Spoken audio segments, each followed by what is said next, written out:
Hey y'all, in today's video we're going to learn how to make this beautiful dress by Prudent Gabriel, so let's head straight to it. Firstly, you'll be needing your basic bodice front in full like so, okay? So the next thing you want to do is to attach a fresh pattern paper towards this part. So I'm going ahead to tape down my paper. You want to use a sellotape to hold your paper in place, and this is what it looks like. So I haven't taped it down. I'm going to be making my center bodice visible.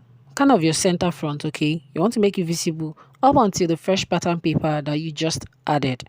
And I haven't done that. We're going back to fold it into two.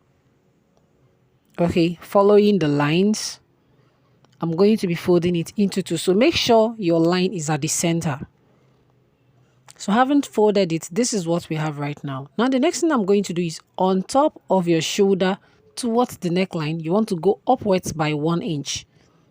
Having marked the 1 inch, the next thing you're going to do is to slant that 1 inch to meet the shoulder like so. At this point, we are trying to create that built-up neckline effect of this dress. Then you bring it back to the neckline, to the original neckline. And this is what you should be having at this point. Now for the neckline of this dress, for the V neckline, I'm coming down by 2 inches. You can do whatever works for you. Your neckline is optional. You can do whatever you want to do. So this is my neckline now. And then going into my ruler, from the tip of that 1 inch point to my neckline, I'm going to be connecting with a straight line like so. I'll go ahead with my scissors and cut out the parts that we do not need. So opening it up now, this is what we have.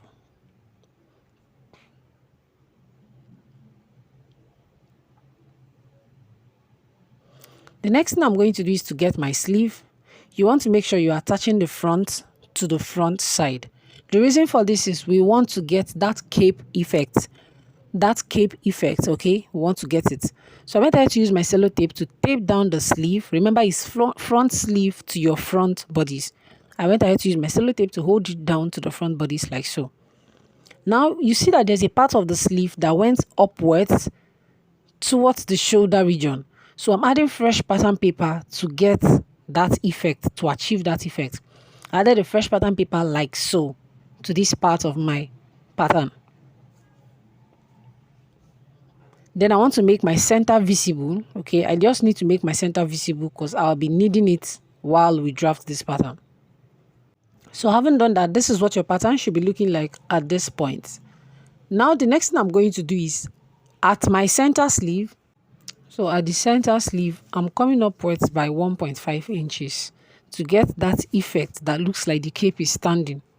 So I've marked the 1.5 inches and this is what it looks like. Now I'm going to be connecting that from that 1.5 inch to this point. I'll be using a faint line initially, okay? Faint line because if I don't like it, I can easily wipe it off with my eraser. Then I'm attaching another fresh pattern paper to this point. Look at the cape. It looks like it's covering some part of the V neckline. That is the reason I attached that fresh pattern paper, because the cape went into that part. Now on my center sleeve, I'm measuring the width of my cape. I'm using 2.5 inches. This is also optional. You can use whatever works for you. Now I'm going to be connecting that 1.5 inch point to the 2.5 inches at the center of the sleeve. Going in with my long ruler, I'm going to be finishing up the cape, connecting that 2.5 inches point towards the side seam like so. So at this point, my cape is finished and is ready. I'm going to be tracing the whole of the front pattern and the cape out on a fresh pattern paper. I've gone ahead to trace out the front pattern paper first. Can you see from the waistline upwards? Then I also went ahead to trace out the cape. While tracing out the cape, I included some of the darts that went in there. We'll come to that later. So I went ahead now to remove all those papers we added just to get our cape and all that. So our pattern is back to what it looks like initially. Now we're going to be getting that stuff that looks like a blazer effect. Okay, we're going to be drawing that stuff that looks like a blazer effect. So I went ahead to draw it in, and this is what it looks like.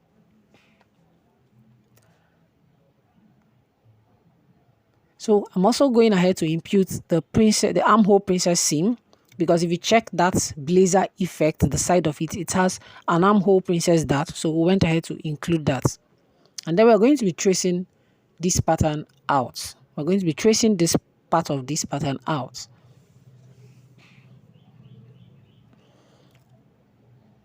I went ahead to trace it out, and this is what it looks like. Okay, I included my darts. Please do not forget, I included all the darts, everything there. So we're going to be setting this pattern aside so that we can work on this part that looks like a blazer. So the first thing I'm going to do is to get my armhole princess dart. Firstly, I'm cutting that style line that went from the armhole to the bust point. Then I'm going to be cutting open my side bust dart. I'll go ahead and close up the side bust dart, thereby transferring the dart SX to the style line that we cut at the armhole. I'll use my tape and close the side bust dart. Then we'll go ahead to cut off or remove the remaining parts of the dart.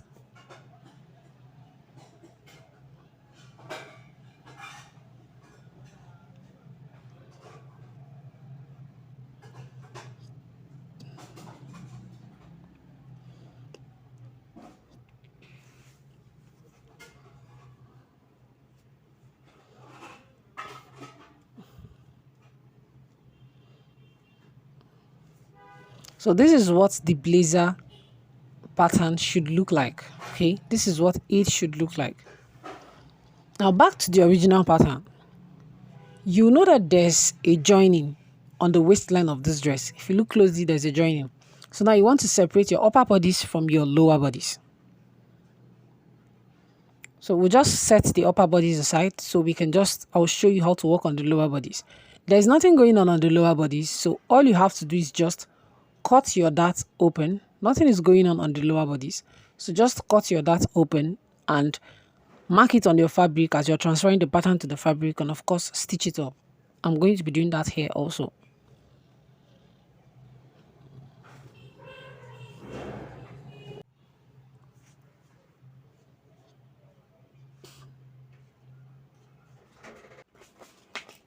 So you just transfer this to your fabric and then you sew it up.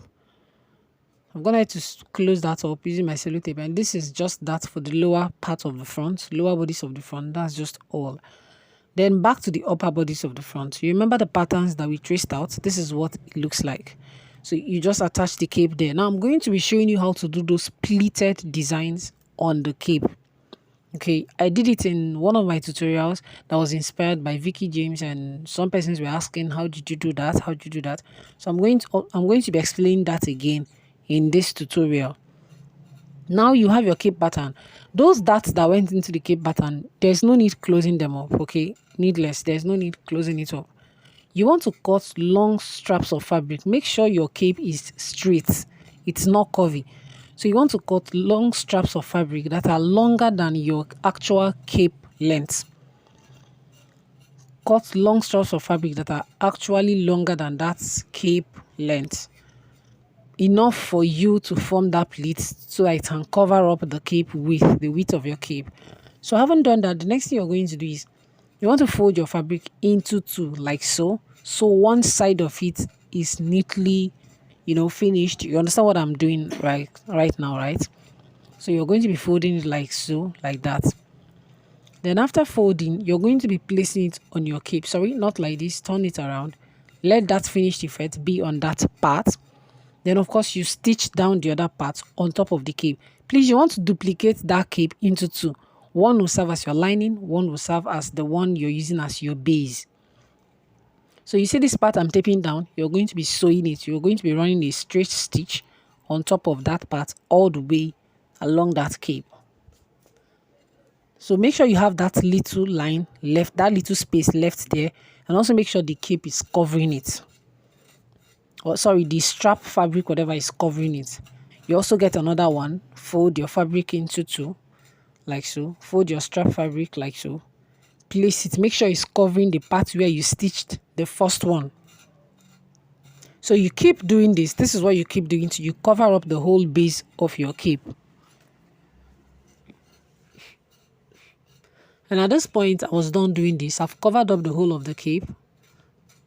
So now you want to use that part I told you, that the other part of the cape you cut out as your lining, to fold this, like kind of finish. Then also fold in this one. Then you turn it out by the sides that are open, of course. The sides that are the side seam, or the part you're sewing into the sleeve that are open. Okay. Now that is it for the cape. So on your basic bodice, you're just going to be cutting open your darts, of course. Then you stitch it up. You transfer the darts to the fabric from your pattern, then you stitch it up. Now there's something you're supposed to do on this part of the front bodice. You know that there is only one part of this that is going to be showing. The other part is going to be covered by the blazer kind of effect. So that part that is going to be covered by the blazer kind of effect, if you know how to work around your pattern, or if you know your pattern drafting so well, you can decide to use a lighter fabric to make up that part. But if you're not sure, just use your normal fabric and make it up. I'm just trying to check if it's not going to, I'm just trying to help you in a way that it's not going to be heavy. Like the dress is not going to be heavy. But if you don't understand what I'm doing, just use your fabric. That way, just do exactly what you're seeing here. Now, when you're fixing the cape, your focus should be on the side seam. Okay, stitch down the side seam. Then every other part you want to put down to the dress or to the front bodies, you should be done with your hand needle and thread neatly tacked down. So you join the lower part of it. Okay, now heading over to this part, of course you're going to be stitching like the normal way you stitch your armhole princess dart. And then this is what it looks like, the front part of it. Okay, this is what it looks like, the front part of it. So I'm also going ahead now to explain the back, and there are other things you're going to be explaining after the back, so you want to stay tuned.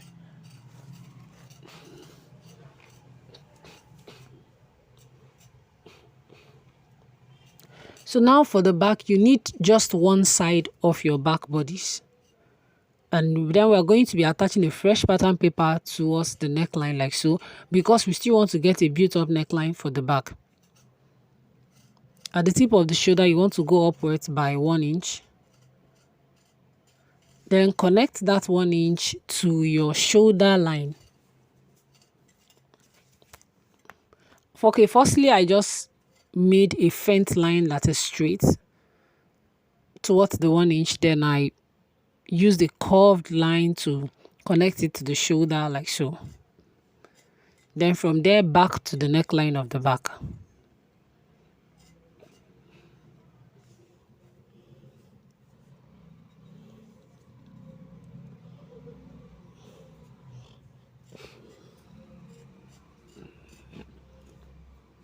So using your scissors, you want to cut out the parts that you do not need.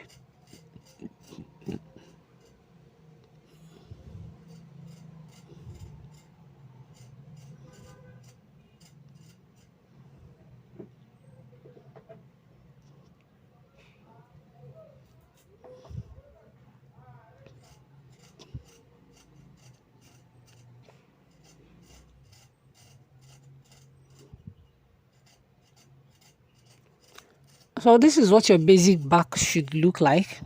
Okay. Now, if you want this cape effect to go into the back, like you want the back to also have a cape towards the sleeve, you have to do the same exact thing we did for the front.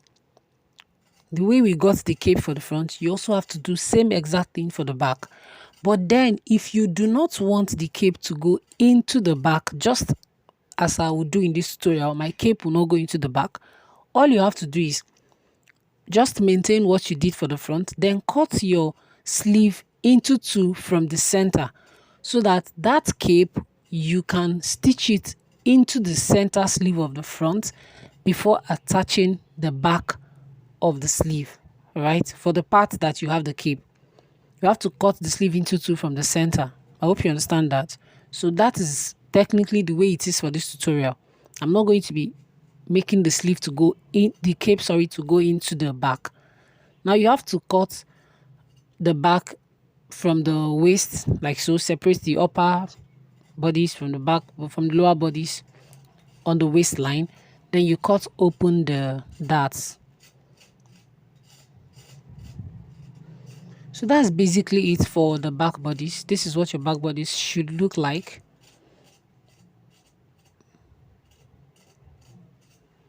And that's all for this tutorial. Thanks for watching, and I'll see you in the next one. Bye.